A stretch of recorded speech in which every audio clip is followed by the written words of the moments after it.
Kennel here. I hope you're having an awesome summer so far. I'm here today to read you the book, 3 Hens and a Peacock.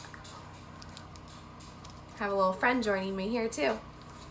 All right, 3 Hens and a Peacock. Things were quiet on the Tuckers' farm. The cows chewed their cud, the hens clucked and pecked and laid their eggs. The old hound stretched out on the porch, watching and listening. Once in a while, someone would stop by to buy tomatoes or corn or perhaps a quart of milk. Nothing unusual happened there until the peacock showed up. The cows and the hens and the old hound kept right on doing what they'd always done. But that peacock had never lived on a farm. He had no idea what to do. So he spread out his fancy feathers and set to shrieking. Eventually, the peacock wandered down to the road.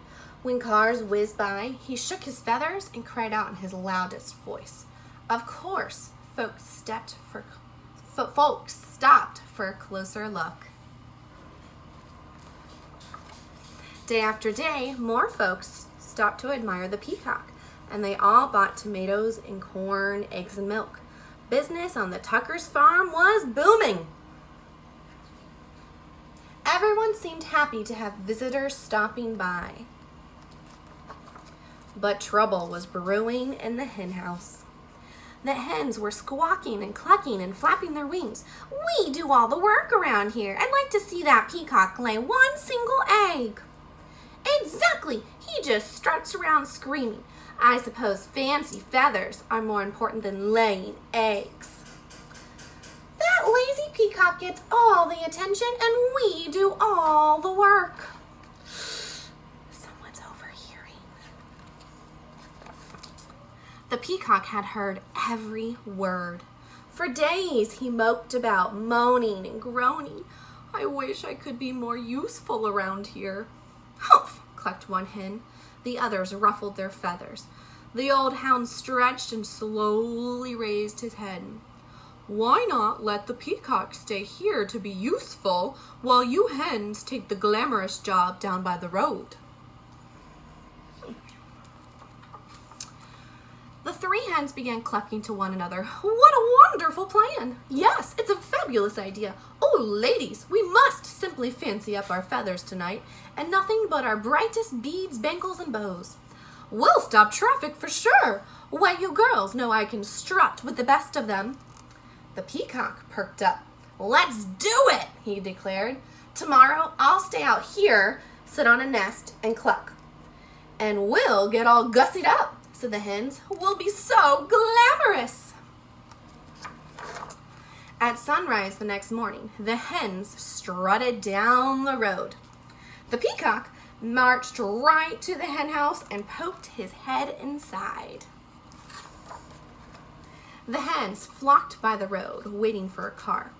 When they saw one approaching, they clucked and squawked and flapped their wings in a flurry of feathers. But every car whizzed right on by. The peacock sucked in his tummy and wiggled from left to right, trying to squeeze through the tiny hen house door. His front half was in, his back half was out. Down by the road, those hens tried every chicken trick they knew. Still, no cars stopped. Finally, the peacock made it to the hen house. He held his breath and pushed with all his might, but no matter how hard he tried, he could not lay a single egg. Not one.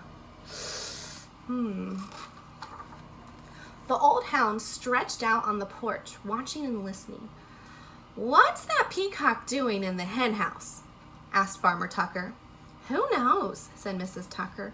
And what are those hens doing down by the road? Not one of them is up here laying eggs. Well, the way things are going, we aren't likely to have anyone buying eggs today, said Farmer Tucker. We need that peacock down there stopping cars. When the peacock heard that, he smiled the biggest smile you ever saw on a bird's beak. I am helping, he thought. He squirmed back and forth until he popped out of the cramped hen house. Then he trotted off to find the hens.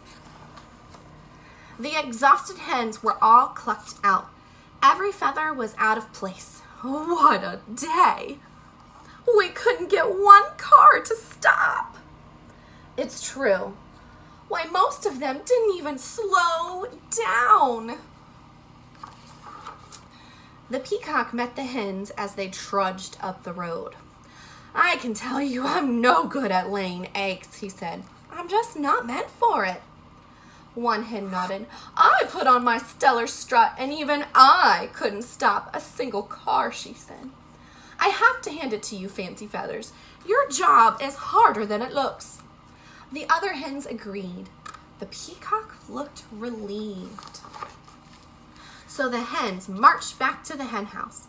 The Peacock strutted down to the road. The old hound stretched out on the porch, watching and listening. And things were quiet again on the Tuckers' farm.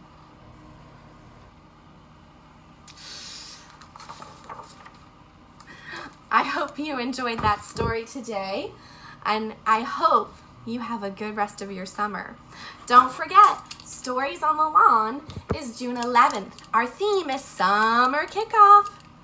See you there. Bye.